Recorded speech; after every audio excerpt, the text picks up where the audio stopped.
काबे की तरफ पीठ लगा के, टेक लगा के, काबे की दीवार से अपनी पीठ का टेक लगा के बैठे। इतने में चुगलखोर आया। बाबू ये चुगलखोर भी अजीब होता, राजा ने इनकी गाय चुगली खाना क्यों? हम लोग मांस भात खाते, रोटी खाते, खाना खाते, ये चुगली खाते। ये जितना प्रॉब्लम आप लोगों ने सुनियों में महसूस किया ना, तो प्रॉब्लम नहीं, चुगलखोरी हुई। मुझे बाद में पता चला, एक आया मेरे पास, हाजिरी लिया जी होशियार पोते हैं, पर पोते हैं जी इमाम हसन की होता। और पूरे पांचों महाद्वीप में आपने सुन्नियत को फैलाया। फतावा हिशामुल हरमैन का झंडा आपने लहराया। मुफ्ती साहब के पास में गया था तो मुफ्ती साहब आपको ये कह रहे थे, ये कह रहे थे, ऐसा कह रहे थे, वैसा कह रहे थे। अब मैं अल्लाह जाने मुफ्ती साहब जैसे जिम्मेदार आदमी है मेरे बारे में बिला सबूत के चले ऐसे इल्जाम क्यों लगा? उधर गया मुफ्ती साहब अजीब हवा के बाद गया क्या हुआ? आपको ये कर रहे थे, आपको ऐसा कह रहे थे, आपको वैसा कह रहे थे। मुफ्ती साहब दुनिया देखा है, इतना तजुर्बा है, 50-60 साल से वो स्टेज पर है, इतना भी नहीं सोचा कि मिलत तहकीक के इल्जाम नहीं लगाने चाहिए। पूरा मुफ्ती साहब अच्छा फैसला पढ़ रहे थे, घर में अच्छा फैसला पढ़ रहा था, चुगलखोर ने दोनों को लड़ा। अबे चुगली न खाया करो, ये चुगली तो भाइयों को अलग कर देती है, बाप बेटे में जुदाई पैदा कर देती है, मियाँ बीवी के ताल्लुकात खराब कर देती है। चुगली न खाओ, न खाओ। बोला हजरत चुगली तो मैं इसलिए खाता हूँ चाहे दिन भर चुगली खाओ, पाचन क्रिया खराब नहीं होती, आगमा सही रहता। अब पेट में कुछ गया नहीं तो एसिडिटी नहीं होती, गैस नहीं बनती चुगली खाने से, चुगली खाने से शुगर नहीं बढ़ती, चुगली खाने से कोलेस्ट्रॉल नहीं बढ़ता, चुगली खाने से वजन भी नहीं बढ़ता। इसलिए हम चुगली खाते हैं कि इसमें कोई नुकसान नहीं। मैं कहा जूता खाओ, इसमें भी कोई नुकसान नहीं। जूता खाने से भी शुगर नहीं बढ़ेगी, जूता खाने से भी तुम्हारे अंदर ऑयल नहीं बढ़ेगा। जूता आप चुगलखोर तो चुगलखोर है। अब मैं नाम दे रहा हूँ, चुगलखोर आया बोला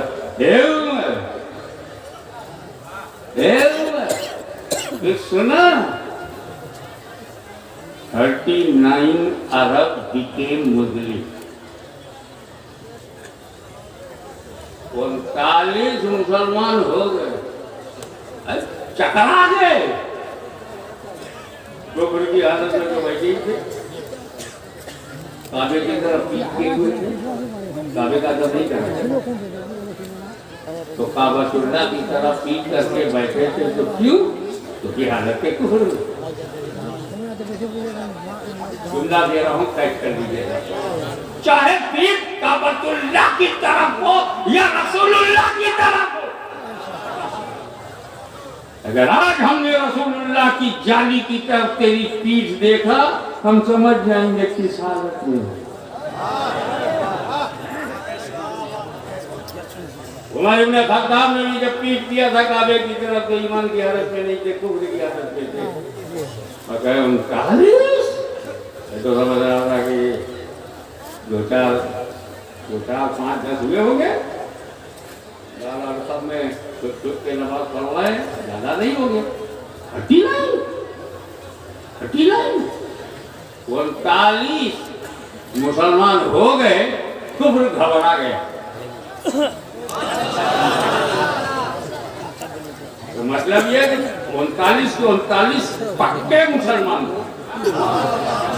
जब कुफ्र घबरा गया, अब अगर पूर्वांचल में कुफ्र लड़ रहा है तो समझ जाओ कि तुम्हें अपने ईमान की हिफाजत करनी है। तुम वो मुसलमान क्यों नहीं बने कि तुम्हें देखकर कुफ्र घबराने लगे। सेल्फ ऑडिट करो, आत्मचिंतन करो, आत्मचिंतन करो। दूसरों को एग्जाम लगाने से पहले अपनी कमजोरियों को गिनो, दूर करो। 45 हो गए। अब मैं अपनी हिंदी भाषा में आता हूं।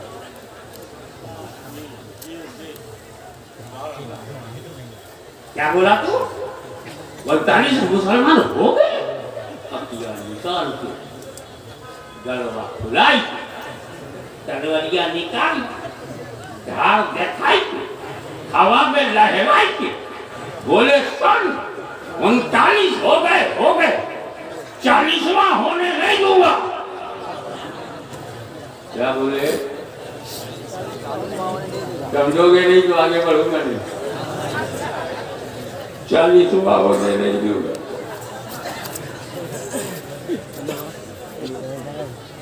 आवाज नहीं, अब अगर कोई बंगाल के किसी भी इलाके में आने के 40वां मत करना, 40वां मत करना, 40वां मत करना, लोग से लड़ना मत, समझ जाना किस बात से।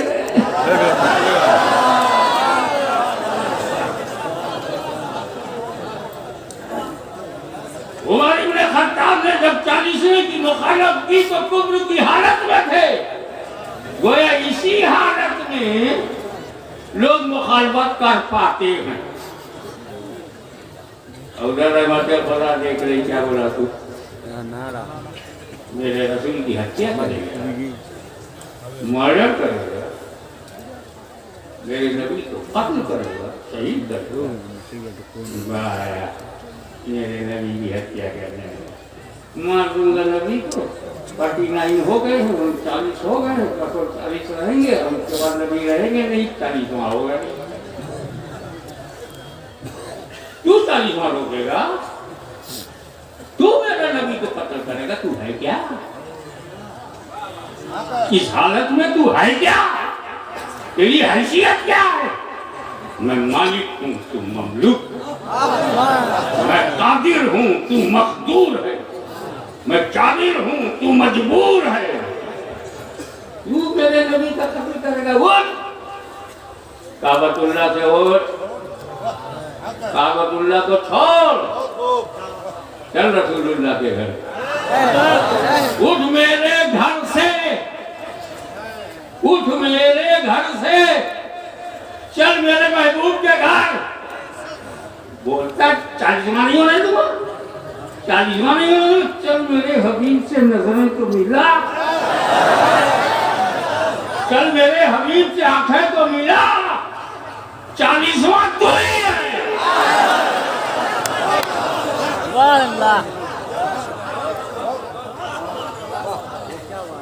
इतिहास साक्षी है कि निगाहे उमर, निगाहे रसूल, निगाहे रसूल, निगाहे उमर से मिली। जब मैंने उमर को हिलाकर मेरे रसूल ने पूछा, उमर क्या ईमान लाने का वक्त नहीं आया? नबी को वक्त मालूम, खुद उमर को नहीं मालूम, ने मालूम क्या वक्त नहीं आया। कदम नाज़े मुस्तफा पर जमीनी अकीदत और मोहब्बत झुका कर रख गया। अशहदु अन ला इलाहा इल्लल्लाह व अशहदु अन्ना मुहम्मदन रसूलुल्लाह। और जब सुन्नियों ने सुना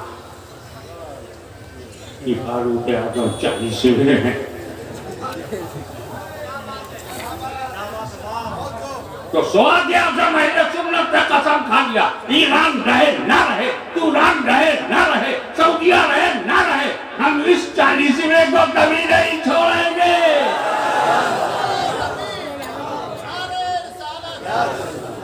बूढ़े ही है, नारा इन्हें लगाने दो, ये जागेंगे तो उम्मत की किस्मत बनेगी।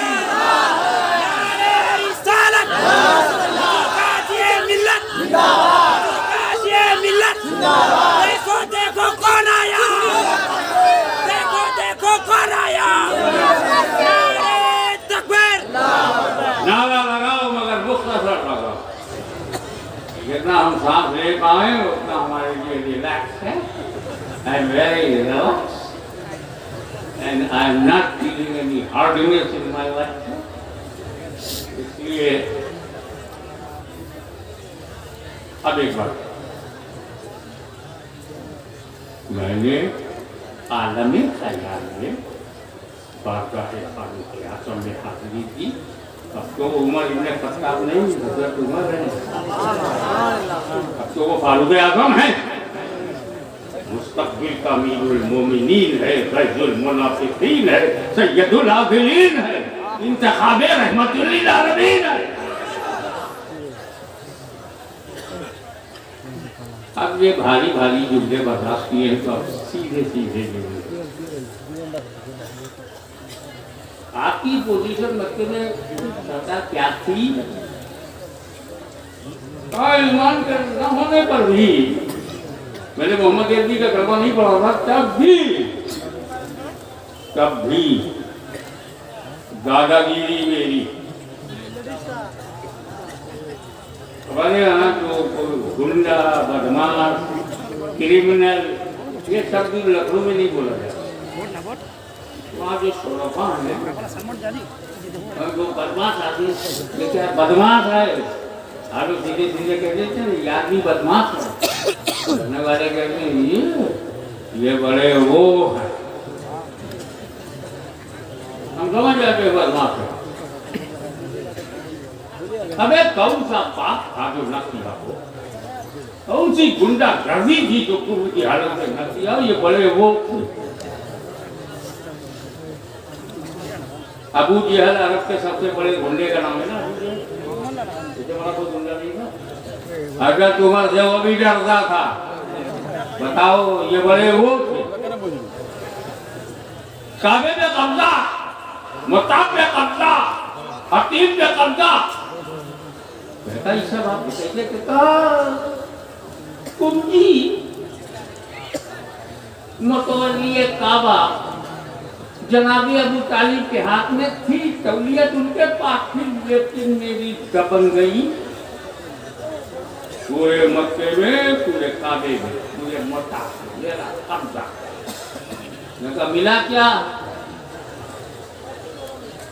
काबा पर कब्जा करने से खुदा नहीं मिला।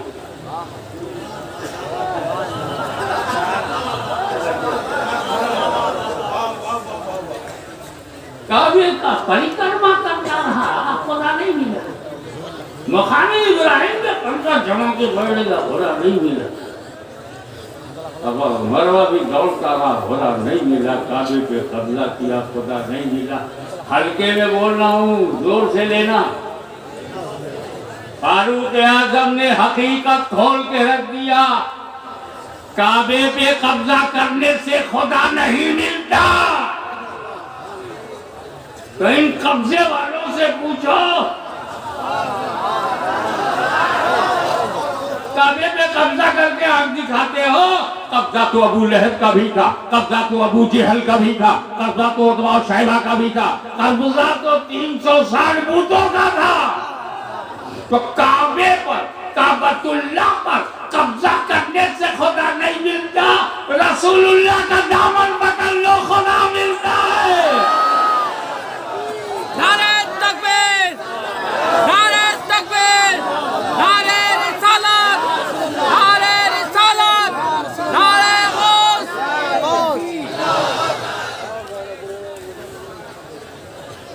काबे में रहते थे, काबे में सोते थे, काबे में खाते थे, खुदा नहीं मिला। एक भर कर नजर नबी ने देख लिया, खुदा नहीं मिला। अब जो कुछ उमर फारूक को मिला, अमीर खुसरो की गोली में किससे नैना मिला।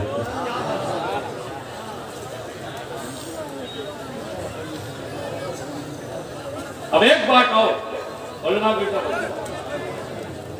जब अल्लाह काबतुल्लाह से रसूलुल्लाह तक ले जा रहा था, जब तक अल्लाह काबतुल्लाह से उमर को रसूलुल्लाह तक ले जा रहा था, एक एक कदम बगावत में उठ रहा था, कत्ल के इरादे से जा रहे थे, एक एक कदम कुफ्र में उठ रहा था। लेकिन जब रसूलुल्लाह ने उमर को अल्लाह की तरफ लौटाया तो सारी जिंदगी एक कदम भी गलत नहीं उठा। तो जमानत मुस्तफा के आगोश में, मुस्तफा के कदमों में, मुस्तफा के हुसूल में, मुस्तफा का बन जाने में जमानत है। नारे तकबीर, नारे तकबीर,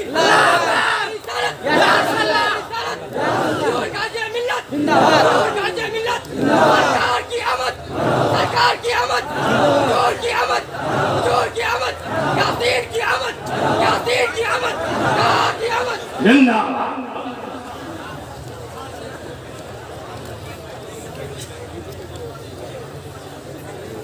मैंने बहुत देर तक आपकी क्षमा तलाशी की, 1 घंटे से ज्यादा हो गया, मगर अभी मैं रहमतुल्लिल आलमीनी का जलवा नहीं देखा।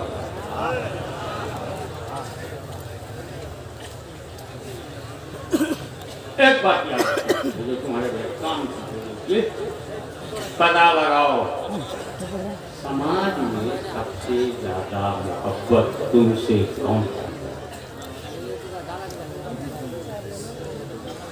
मुझे मौलाए कायनात की एक रहनुमाई बता, खुशी में जो तुम्हें याद आए, खुशी का मौका है घर में और कुछ दोस्त याद है, तो इसका मतलब है तुम उसे प्यार करते हो। और गमी के मौके पर अगर कोई दोस्त याद आए तो समझो वो तुमसे प्यार करे। दुख के साथी बहुत हैं, दुख के साथी कम। और इसमें सबसे ज्यादा दुख को उठाने वाले का नाम माँ बाप।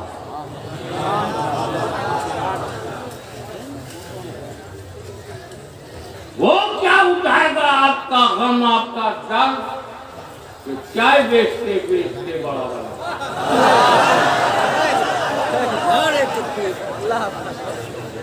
वो कौन आपका गम उठाएगा? जो झूठे वादे करे कि बैंक में इन झूठों की झूठी हुक्मरानी से बाहर आ, अपने घर में देख, अपने परिवार में देख, न बाप से ज्यादा चाहने वाला समाज में कोई मर्द मिलेगा, न माँ से ज्यादा चाहने वाली समाज में कोई औरत मिलेगी।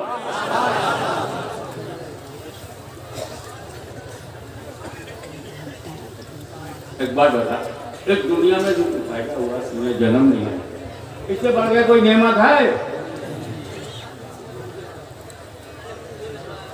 सबसे बड़ी नेमत वेदांत है, जन्मदिन, your birthday, that is the most important factor of your life। ये जो पैदा हुए ना, पैदा होना, उर्दू में पैदा होना, हिंदी में जन्म लेना, अंग्रेजी में बर्थ, अरबी में मिलाद। अपने बच्चे की मिलाद पर कराने वाले मौलवी रसूलुल्लाह के मिलाद को क्यों नहीं समझ रहा? क्योंकि तेरे घर में जो बच्चा आया वो तेरे परिवार के लिए था, मगर 12 रबीउल अव्वल को जो आया वो सारे संसार के लिए आया।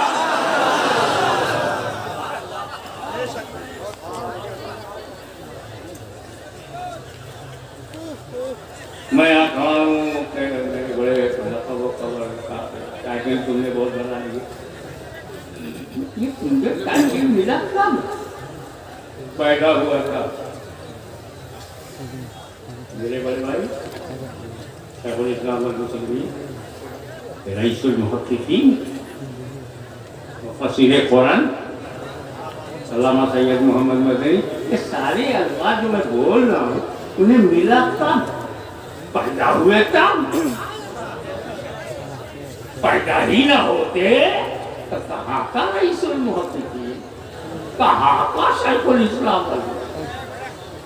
हम हमारी सुन्नियत की जान, अकीदे की पहचान, अहले हक की शान अहमदुल्लाह खान, ये सब मुजद्दिदे आज़म थे अपने जमाने में, मुतर्जिमे कुरान थे, फकीहे आज़म थे, इन्होंने फ़िक़्ह हनफ़ी का इंसाइक्लोपीडिया फतावे नज़रिया की सूरत में पेश किया। इसे किया क्या? हमें पैदा हुए तब। नबी अली खां के यहाँ पैदा ही नहीं होते तो क्या करते? मैं मौलवी से आजम के घर में न पैदा होता तो यहाँ लेक्चर लेता, तो सारा इनाम पैदा होने ही तो है, सारी खुशी पैदा होने में है। तो जो अपने लिए पैदा हुआ अपनों ने खुशी मनाई, मगर जो 12 रबीउल अव्वल को सबके लिए आया सबने खुशी मनाई।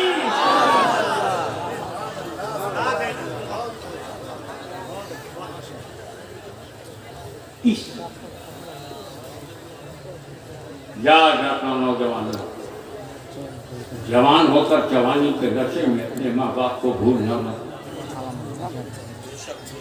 शादी के बाद अपनी बीवी का चेहरा देखकर अपनी माँ से हटना मत। बीवियां चाहती हैं अपने शौहरों को, नो डाउट, कहीं कहीं लफड़ा हो वो जिम्मेदार, लेकिन बीवी ने शौहर से प्यार तब किया जब शौहर जवान है, बीवी की जरूरत को पूरी कर सकता है। रोटी कपड़ा मकान, खाने को रोटी, पहनने को कपड़ा, रहने को मकान दिया, तब बीवी ने प्यार किया। लेकिन माँ ने तुझसे तब प्यार किया जब तू हिल भी नहीं सकता था, बोल भी नहीं सकता था। 2 दिन का बच्चा इतना कच्चा, माँ के प्यार में उसे बचा। ठंडी ठंडी रातों में जब तुम पेशाब का खाना कर देते थे तो तुम्हारे बदन को साफ करती थी, नैपकिन को चेंज करती थी, तुम्हें दूध पिलाती थी, अपनी नींद खराब करती थी, पहले तुझे सुलाती थी फिर खुद सोती। वो माँ कहती बेटा सऊदी जाओगे 10,000 मिलेगा और बंगाल में 5,000 मिलेगा, बेटा 5,000 ही सही है, मेरी आंखों के सामने रहो। वो माँ जो गर्मियों में अपनी जवानी को तुम पे लुटा दिया हो, वो माँ जिसने अपनी छाती का दूध पिलाकर तुम्हें जिंदगी दिया हो, वो माँ जिसके खून से तेरे बदन के आज़ा बने, पाक बारी बने, ये दिल, ये गुर्दा, ये हाथ पैर, ये दिमाग, ये सब तेरी माँ के खून का कर्जा है।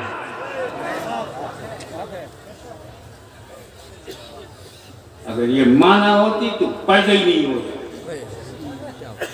तो पैदा ही नहीं होता तो कहाँ की जवानी, कहाँ का व्हाट्सएप, कहाँ का मैसेजिंग, कहाँ की चैटिंग।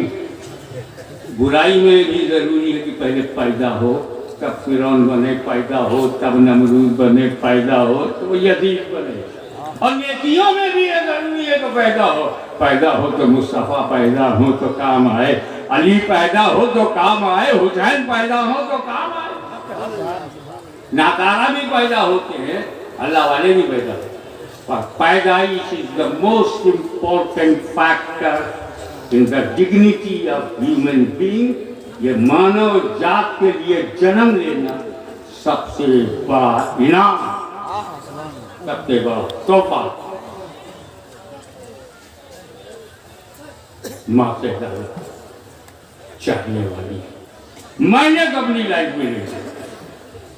आज मैं यहाँ खड़ा हूँ, घर की एक बात बताऊँ, ये सब मेरी माँ ने किया है। मुझे अपनी माँ से मोहब्बत नहीं, इश्क था। उनके लिए मैं किसी से भिड़ जाता था, किसी से भी लड़ जाता था, हमेशा अपनी माँ के साइड में रहता था, क्योंकि मेरी माँ ना होती तो मैं सैयद ही ना होता। मेरा नसब मेरी माँ की देन है, मेरे बाप की देन है। मैं अपने माँ बाप से अलग नहीं हो सकता, इसलिए कुरान कहता है वबिल वालिदैनि इहसाना, माँ बाप के साथ हुस्न सलूक करो, फरमाबरदारी करो। फरमाबरदारी का मतलब ये नहीं है कि अब्बा ने कहा है बेटा बड़ा प्यार है, बेटा जरा एक गिलास पानी निकाल, प्यार से कहा आपने पिला देंगे, फरमाबरदारी नहीं है। बेटा क्या बाजार से कुछ लेके आ जाए, ये फरमाबरदारी नहीं है। मीठा मीठा अगर कोई कड़वी बात बाप बोले, तेरे कलेजे को चीरती हुई चली जाए, उस बात को मान लेना, ये फरमाबरदारी है।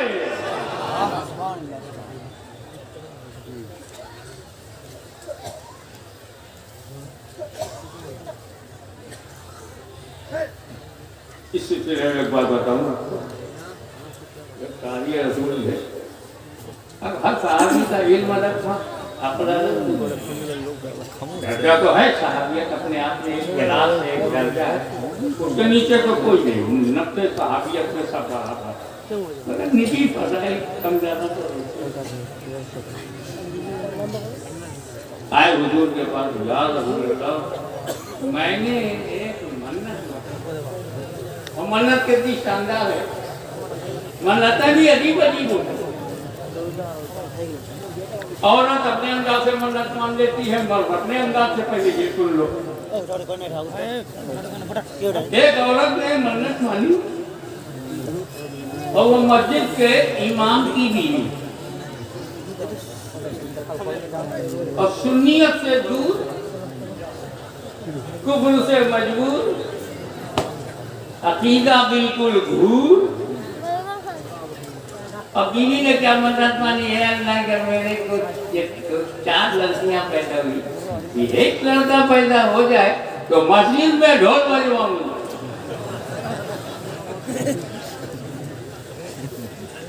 अब जोहर की नमाज पढ़ करके जब यहाँ आए तो बीवी ने कहा ये देखो मुबारक लड़का हुआ, अल्हम्दुलिल्लाह।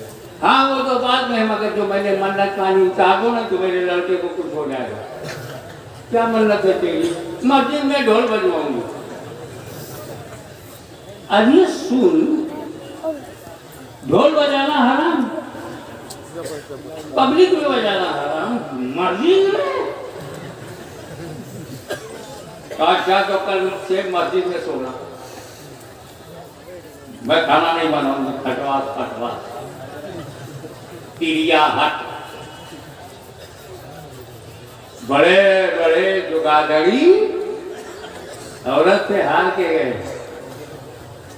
यही समझ, टाइम ज्यादा ज्यादा तिरिया हट। अब क्या करें, मस्जिद में सोऊंगा, बीवी घर में, बच्चा घर में, मस्जिद में, लोग क्या बोलेंगे? तो ठीक है, कोई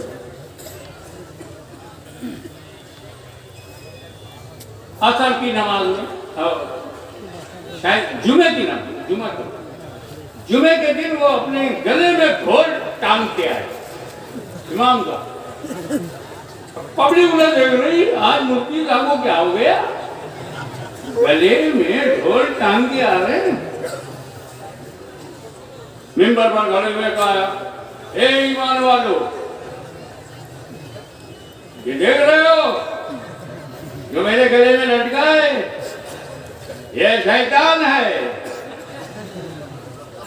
इधर से मारो तो हराम, इधर से मारो तो हराम, दोनों तरफ से मारो तो हराम, इसको पटक देना चाहिए। ढोल बज गई।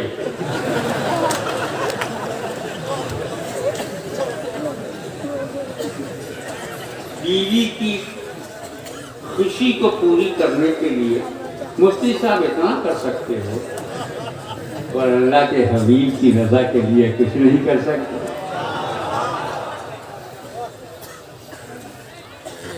वो खैर जाहिल औरत थी मगर सहाबी तो सहाबी है, वहाबी तो वहाबी। बड़ा फर्क। अब काबे रसूल की ये नियत थी कि अल्लाह मेरा ये मुराद पूरी हो जाए तो मैं जन्नत की दरवाजे को, ऊपर वाली चौखट को, नीचे वाली चौखट को चूमूंगा। अल्लाह की शान मुराद पूरी हुई। अब मुराद पूरी हुई तो जाए कहाँ जन्नत का गेट लेने। अब जन्नत का दरवाजा उनकी सबक के बाद तब हुआ जब मन्नत पूरी हुई।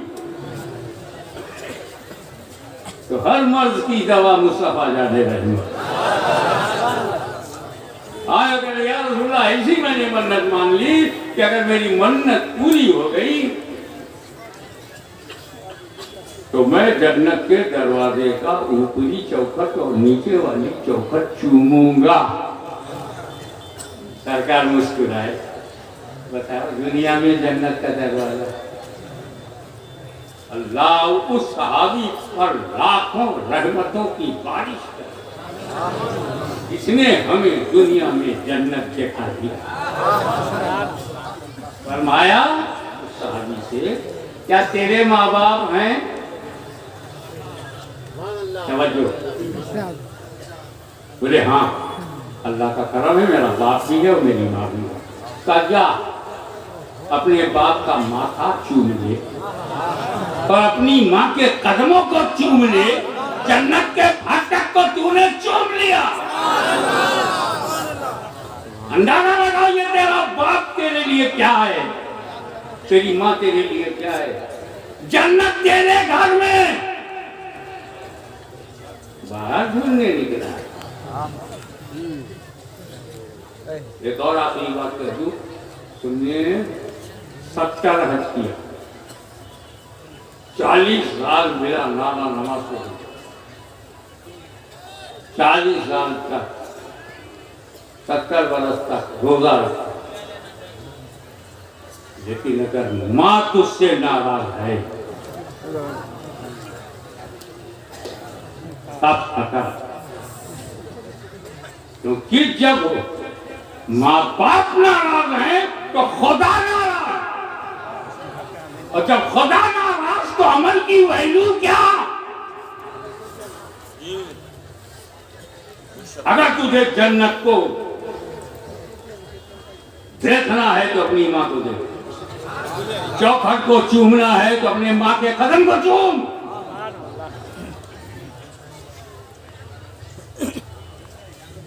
माँ से बढ़कर चाहने वाला, बाप से ज्यादा चाहने वाला। आज हमारे एक अजीब प्रॉब्लम है, जितने शायर आते हैं अम्मा अम्मा ही पे। अरे ये तो हमारे बेरादर वाले वतन बनते हैं, वो भी अम्मा लेके चलते। बेटा चार टंकी कौन? अम्मा, माता।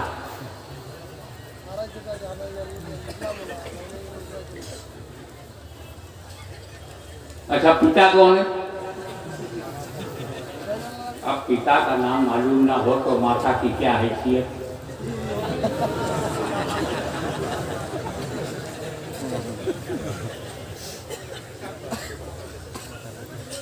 अम्मा हमारी तो बस एक, जिसकी कोख से हमने जन्म लिया वही हमारी अम्मा, वही हमारी माता, और जिसके अंश से हमारा जन्म हुआ वही हमारा पिता। जानते हो माता, हम जानते हैं माता किसे कहते हैं। माता वो है जिसका बच्चे दूध पीते हैं। तो चाहूंगा जुमला जाए ना हो, अगला जुमला जाए ना होने पाए।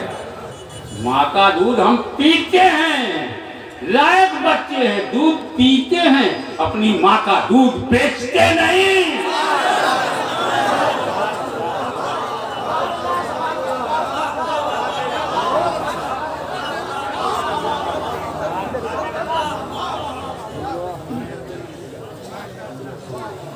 आज 44वां हमला।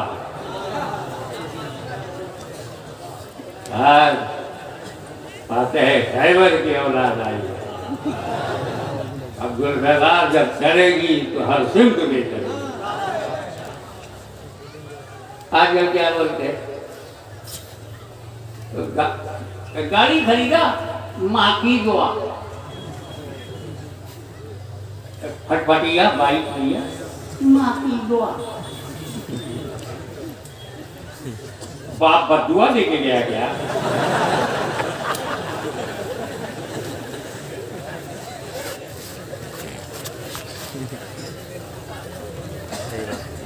शायर लोग आते माँ माँ, ये भाई वजह की बात हो नहीं रहा है क्या? हमारे यूपी में एक शायर है जो माही के ऊपर लिखते हैं बाप के भी, ये गुमराही है कि माँ को लो और बाप को ना लो। माँ का हक ज्यादा है, जुमला दे रहा हूं, माँ का हक ज्यादा है, बाप की शान ज्यादा है। इन दोनों से ज्यादा चाहने वाला दुनिया में कोई है? बाप से ज्यादा चाहने वाला कोई है? बोलो भाई, नारा भी लगाते हो तो हाँ और हूं तो करो। माँ से ज्यादा चाहने वाला दुनिया में कोई है? हाँ है, हाँ है। और ये तुम्हें तब पता चलेगा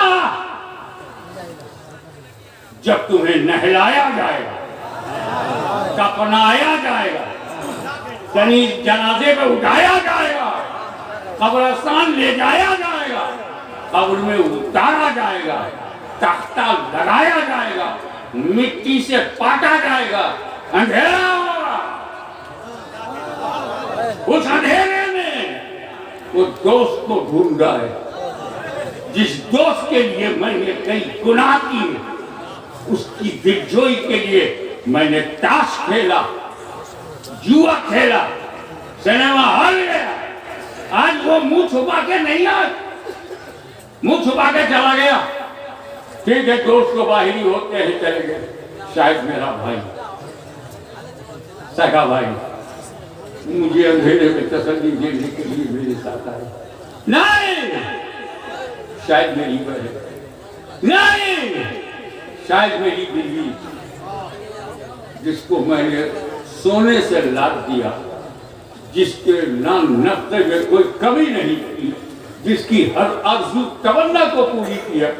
शायद मेरी बेबसी और बेकसी के इस माहौल में शायद उससे तसल्ली हुई, वो भी नहीं।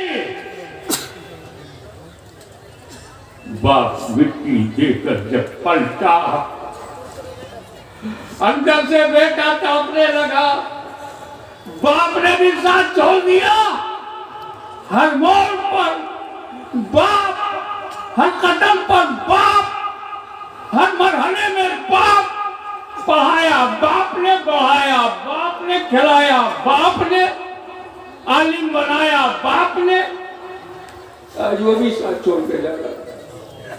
अब उम्मीद की आखिरी किरण माँ, लेकिन जब माँ भी नहीं नजर आई, मायूस हो गया। कब्र के अंधेरे में, कब्र के अंधकार में नई जगह, वहशत की जगह, बेबसी की जगह, मजबूरी की जगह, दुख की जगह, जब कब्र के अंधेरे में तड़पने लगा कि जब माँ बाप कोई तसल्ली देने के लिए नहीं आ रहा, मगर चेहरा भी नहीं देख सकते, बाप का चेहरा नहीं देख सकते। रहमतुल लिल आलमीन की रहमतुल लिल आलमीन ने आवाज दी, ए मेरे उम्मती मत घबरा, जहां तेरे बाप और माँ का चेहरा नहीं होगा, तेरे नबी का चेहरा हो जाएगा।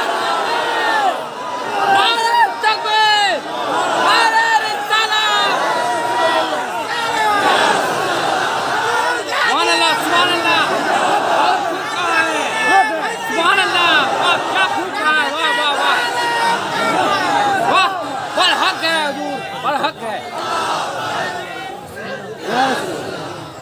ये बंगाल की धरती प्रेम की धरती है, भक्ति की धरती है, पीरो मुर्शिद को मानने की धरती है, गौसो ख्वाजा पे कुर्बान होने की धरती है।